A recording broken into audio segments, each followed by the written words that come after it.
Cloudcast Media.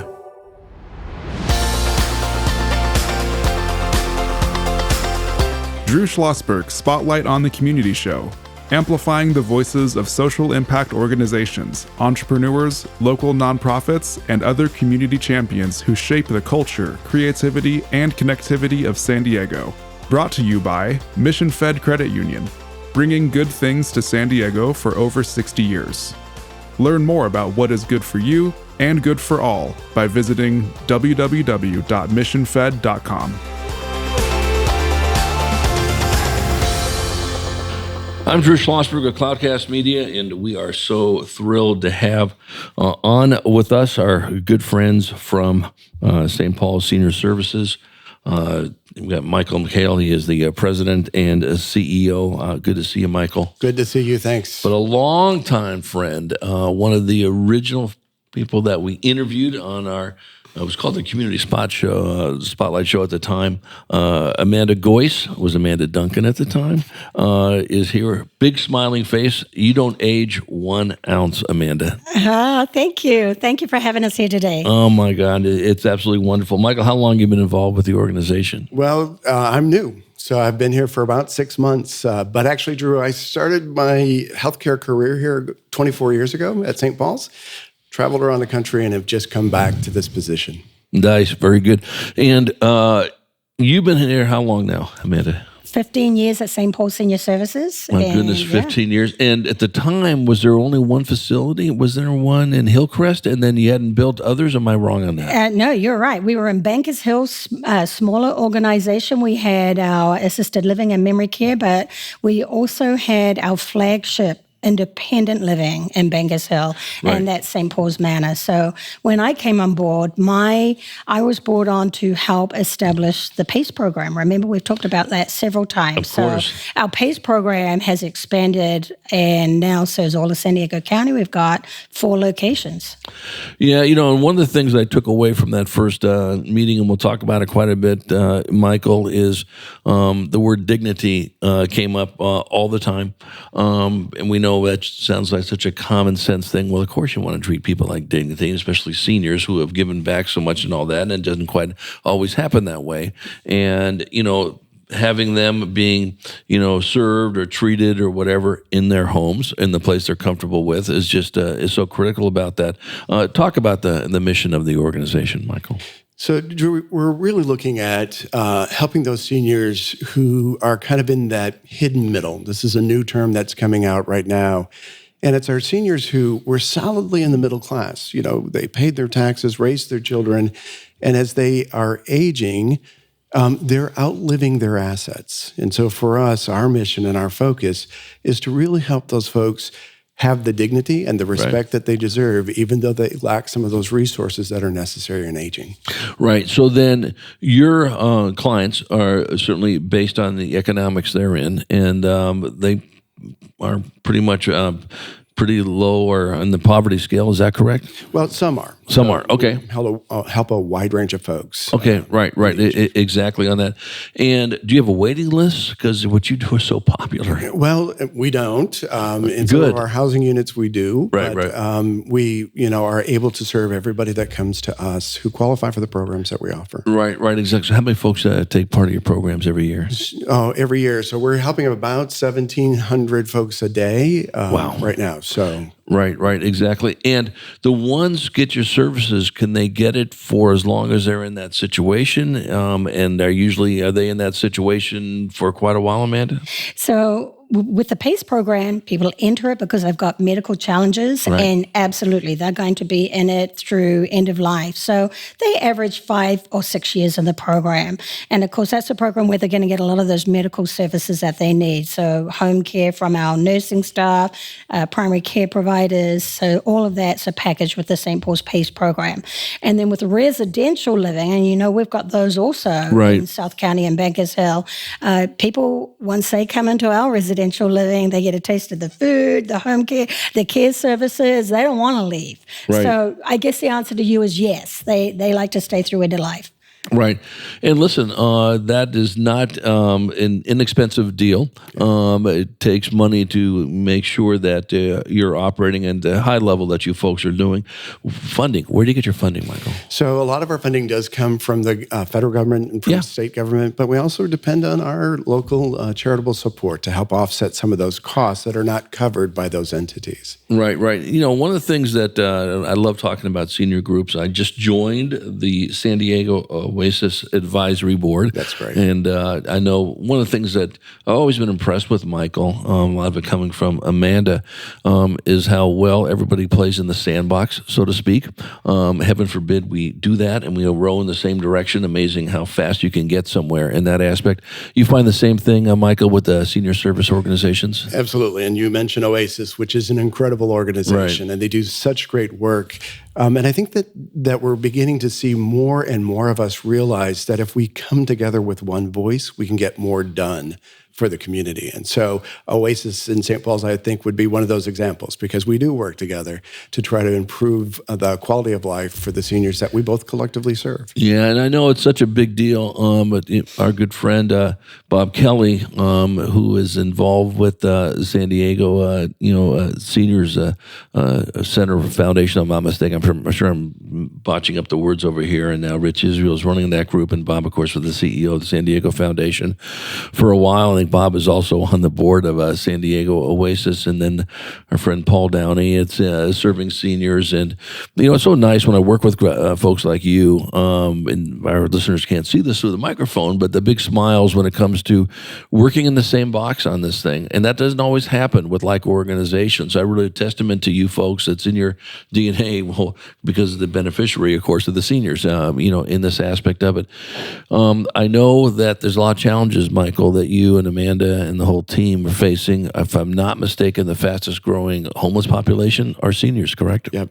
If you think about it, Drew, we've got this huge aging population. 10,000 people a day in the United States are turning 65. Right. By 2060, here in California, about 25% of the population will be over the age of 60, and the fastest growing population is over the age of 85. And these folks are outliving their assets.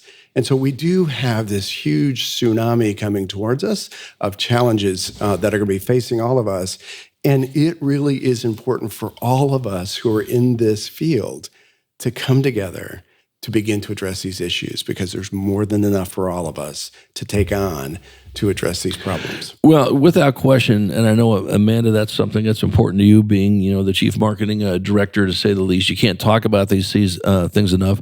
I know, the Senior Foundation Group just came out with a huge, big capital campaign, or a campaign, I should say, that is, how much? Millions of dollars as it needs to be. Talk about that. Yeah. St. Paul's Manor, the one that you're familiar with, the independent living. Right. That building's over 60 years old now. Right. And it needed renovation. And so we have a capital campaign. We have fundraising. I don't know if I mentioned, St. Paul's Senior Services is a mission-based nonprofit. Yeah, we're a nonprofit organization here in San Diego, so $17.5 million is what we are focused on fundraising for right now. And this building is a tremendous building. And one of the things I'm the most proud of is that we've been able to keep the rental rates at a modest level so that middle-income seniors can afford to live in Bankers Hill. So we're looking at brand new Wi-Fi, brand new kitchens, nice little cafe for our seniors.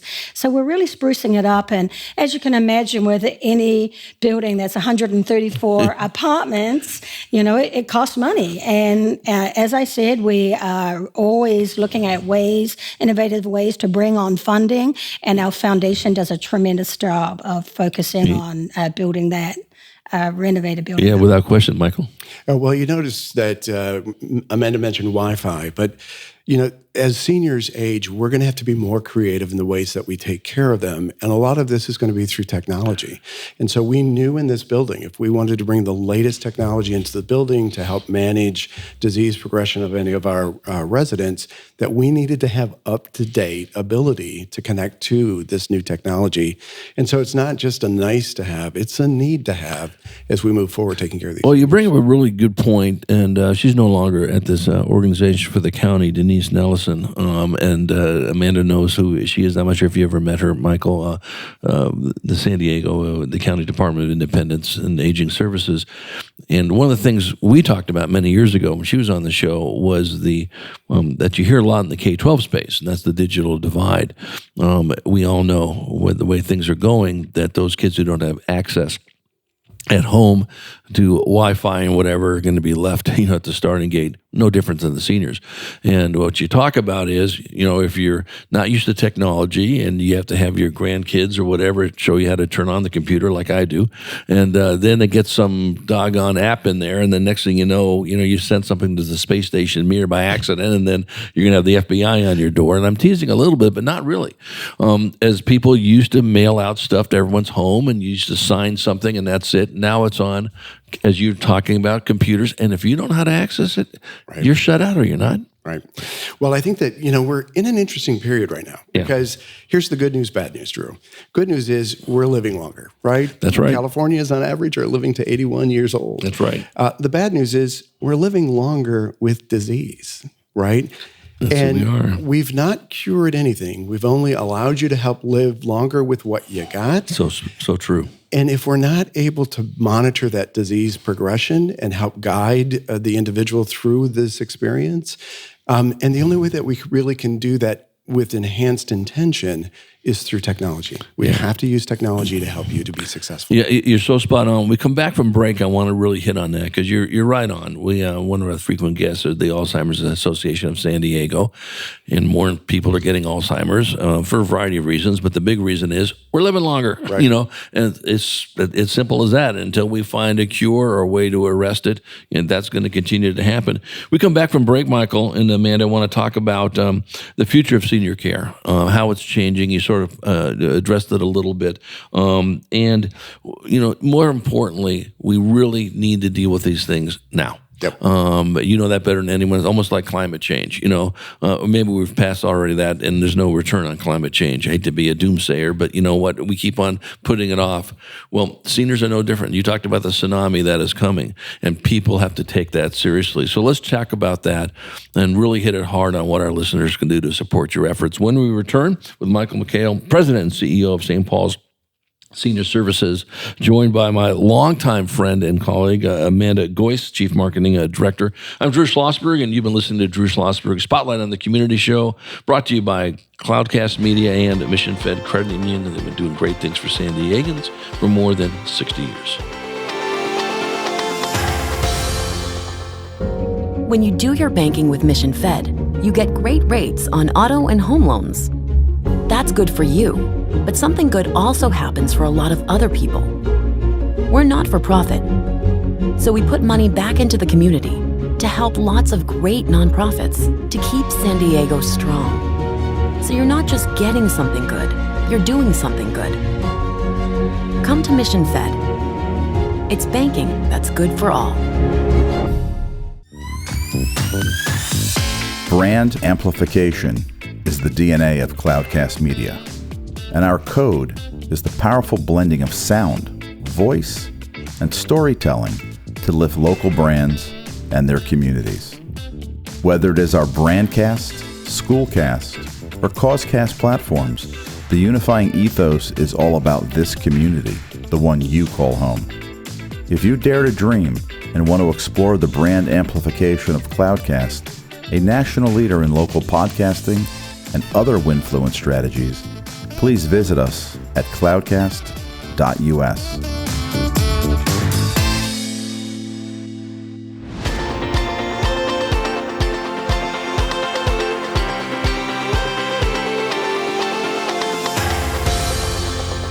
I'm Drew Schlosberg of Cloudcast Media, and we are back with our good friends from St. Paul's Senior Services. We got Michael McHale, President and CEO of the organization, joined by his Chief Marketing Director, Amanda Gois, and we were talking right before break. The tsunami you had mentioned earlier that is coming. A lot of seniors. The good news was we're living longer because we're healthier. The challenging news, not bad news. The challenging news is we're going to have to deal with this. How do we deal with it from a social standpoint, a medical standpoint, and all that business? So, how does that change what you folks do in this very, very critical part of human life and senior care? Well, Drew, I think what's interesting is that 30% of the seniors who make up 25% of our population are going to live below the federal poverty level. So these are folks, again, who were squarely in the middle class, did everything right, paid their taxes, raised their children. Right. And because they're living longer with progressive illness, they're spending more and more money on healthcare. And they're having to make tough decisions. Do I pay my rent? Do I buy food? Do I pay for my medication? And that's no way for somebody to live in fear of what's coming at them. And so at St. Paul's, what we're trying to do now is to design new programs and services that actually focus on lowering the cost of healthcare, but giving you more access to healthcare to help with your disease progression and monitoring that to help to avoid any acute episodes as much as we can as you live through this aging experience. So we've got to normalize. One of the things that we've realized in our 62 years is if you have housing but you don't have healthcare, you really have nothing. If you have healthcare but no housing, you have nothing. That's right. So how do we bring these two together and control the costs of both aspects to allow you to optimize the dignity and quality of your life as you live through this aging experience? So we're going through a transformation right now ourselves. We're going to be investing in a lot of technology. We're going to be developing a state-of-the-art telecenter to help monitor and manage folks as they live through the aging experience and to help drive down this cost. Right. Does it exasperate the situation that San Diego isn't the most affordable place to live? Absolutely. Because, again, when you look at the average Social Security payment is $1,500 a month, and rent is at about $1,100 to $2,000 a month, you're spending all of your disposable income on covering your housing, which leaves nothing else for everything else that you need. And again, with these folks living longer with disease, there's a lot of healthcare expense associated with that. Right, exactly. How much is it a critical need for us to let the young folks know that this is company we need coming? We need your help. You're going to be a senior one of these days. And of course, they don't think of that stuff, until they get there and they go, my goodness, when did this happen? And I'm always amazed at people who turn a blind eye to this. Amanda and I used to talk about this quite a bit. Maybe it's not fair anymore to talk. I think so many other cultures other than us treat their elderly just phenomenally. Native Americans are just spectacular in how they treat their elderly. And I think in other parts of the country, you and I have talked about that. Do you think that's shifting a little bit, Michael? Drew, I think it is shifting. And I think what's interesting, there's kind of a dichotomy going on right now that as the aging population is growing, the under 18 population is decreasing. Right. The under 18 population is your future tax base that's paying for programs and services so spot on. for your seniors. And I think that what people today are realizing, this is my mom, this is my grandmother, this is who we're talking about. And more people that I talk to say, yep, I get it. I've got somebody who's going through that experience. And so I think it's a call to action, if you will, for younger folks who maybe 20s, 30s, 40s, to put your best and your brightest efforts forward to help us to solve this problem, because the problem is your mom or dad are going to be living through this, and eventually you're going to get there too. Well, without question. And, Amanda, I'm not sure if that falls into what you do. Marketing falls into so many different types of things, but reaching out to those students, whether they're in college or whether they're now young adults, talk about that. Yeah, well, there's actually two aspects of that I'd like to address. Please. One of them is educating the community about senior care needs. And that's one of the things I'm very proud about with St. Paul Senior Services is we, for many years, have done the Plan for Tomorrow Today program. And it's an educational program. Anybody's welcome to join it. And we go over all kinds of aspects of the aging process so that families can navigate it should they ever need it. So examples might be, what does Medicare cover?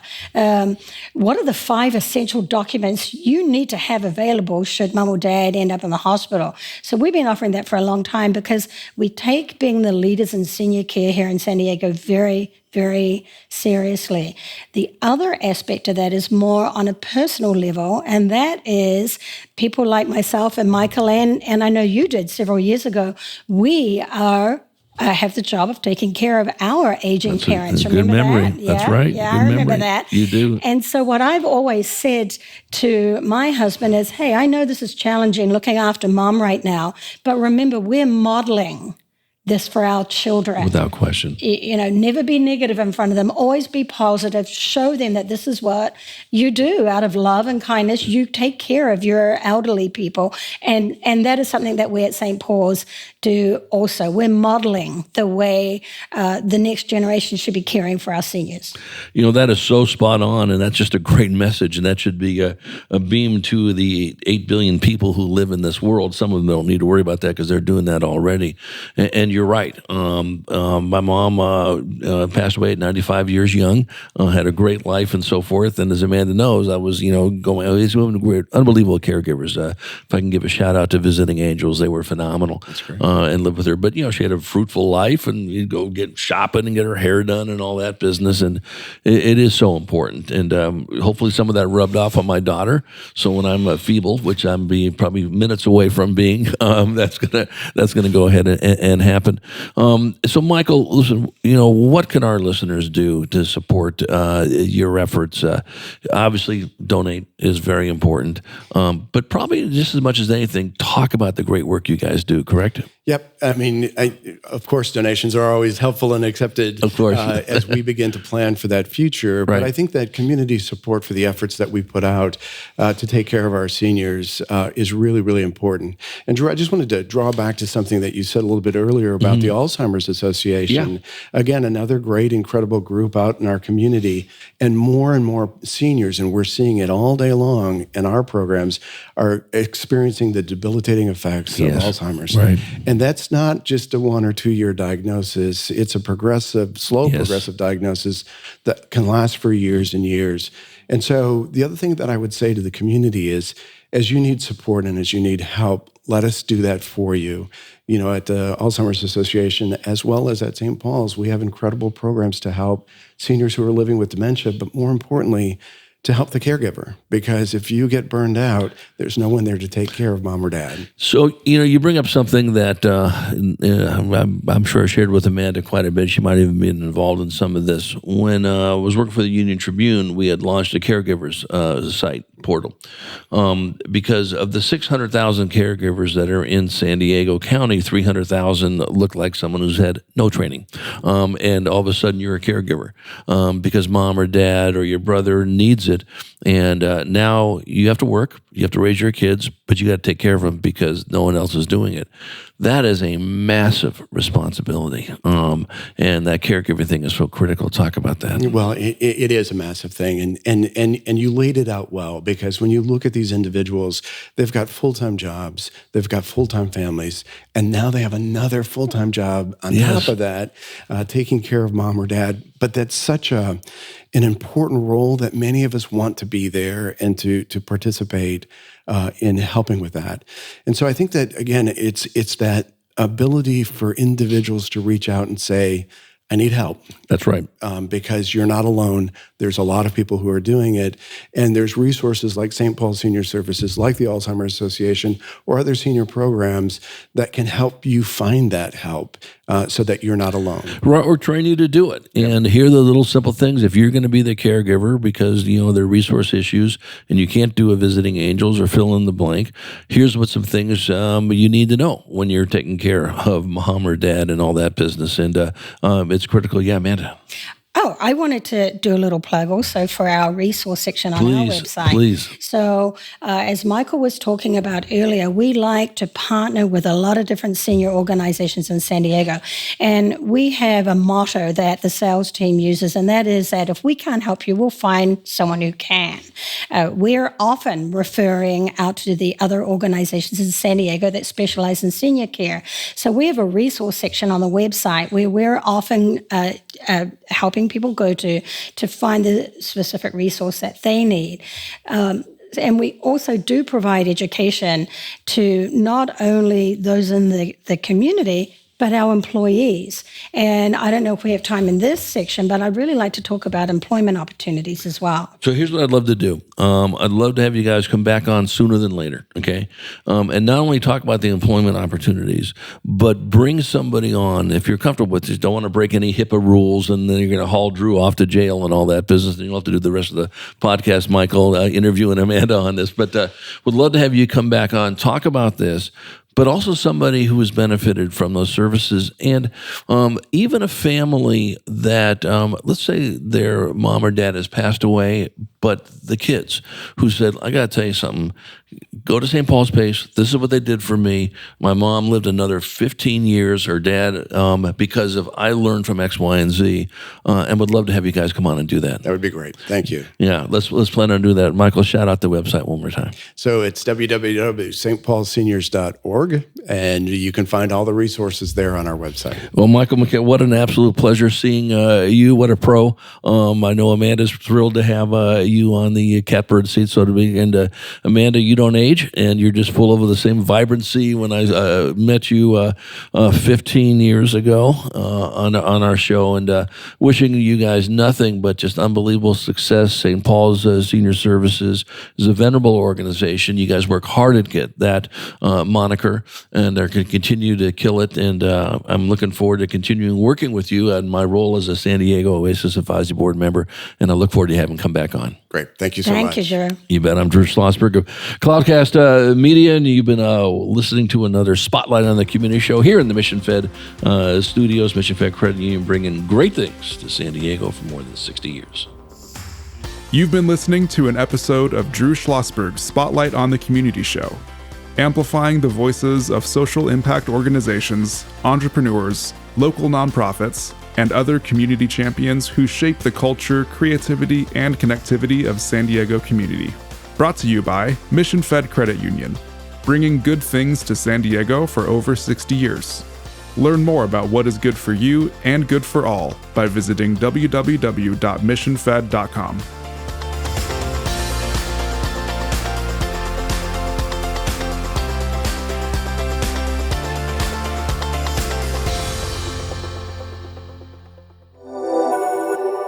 Cloudcast Media.